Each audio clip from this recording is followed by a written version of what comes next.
से जगाए। मैं कृष्णा हूँ, सूर्य लोक के राजकुमार का बेटा। मेरे पिता का नाम लेने पर आपने रास्ता दिखाने का वादा किया था। मेरी माँ की जान खतरे में है और मुझे सूर्य लोक जाना है। कृष्णा, तुम्हारी माँ को कोई वैद्य इसलिए ठीक नहीं कर पा रहा था क्योंकि तुम्हारी माँ की जो प्राण शक्ति है, उनकी जो आत्मा की ऊर्जा है, वो यहाँ धरती पर है ही नहीं। उनकी प्राण शक्ति को सूर्य लोक के लोगों ने अपने पास बंदी बनाकर रखा हुआ है। जब तेरे पिता की मौत हुई, तभी उन्होंने बदला लेने के लिए तेरी माँ की चेतना और प्राण शक्ति को वहां कैद कर लिया।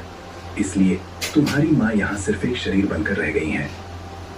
देखा, तू सिर्फ एक इंसान है, तेरे पास शक्ति नहीं है।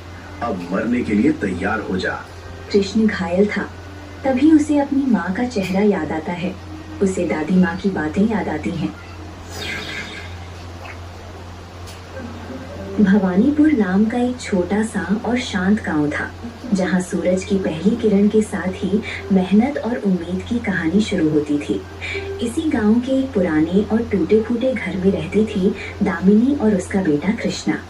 कृष्णा की उम्र मुश्किल से 18-19 साल रही होगी, लेकिन उसके कंधों पर जिम्मेदारियां किसी पहाड़ से कम नहीं थी। उसके पिता की मौत तभी हो गई थी जब वो सिर्फ 4 साल का था। उस सदमे ने उसकी माँ दामिनी से सब कुछ छीन लिया। वो अपाहिज हो गई, ना बोल सकती थी ना चल सकती थी, बस एक ही जगह लेटी रहती थी। कृष्णा ने कभी माँ का वो प्यार नहीं देखा जिसमें माँ बेटे को सीने से लगाती है या बेटा कहकर बुलाती है, लेकिन कृष्णा का मन कहता था कि एक दिन सब ठीक हो जाएगा।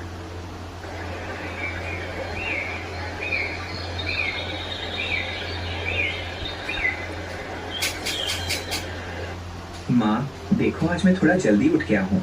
आज मुझे गांव के जमींदार के यहाँ काम करने जाना है। उन्होंने कहा है कि अगर मैं सारी लकड़ियाँ काट दूँ तो वो मुझे 2 किलो अनाज और थोड़े पैसे ज्यादा देंगे। माँ, आप ऐसे उदास मत होइए। देखिए आज मौसम कितना अच्छा है। मैं जा रहा हूँ, लेकिन आपका ध्यान मेरे मन में रहेगा। मैं जल्दी वापस आकर आपको खाना खिलाऊंगा। एक बार बस मेरी तरफ देखकर मुस्कुरा दीजिए ना माँ। दामिनी की आंखों में आंसू तो आते थे, लेकिन उनमें कोई हरकत नहीं थी।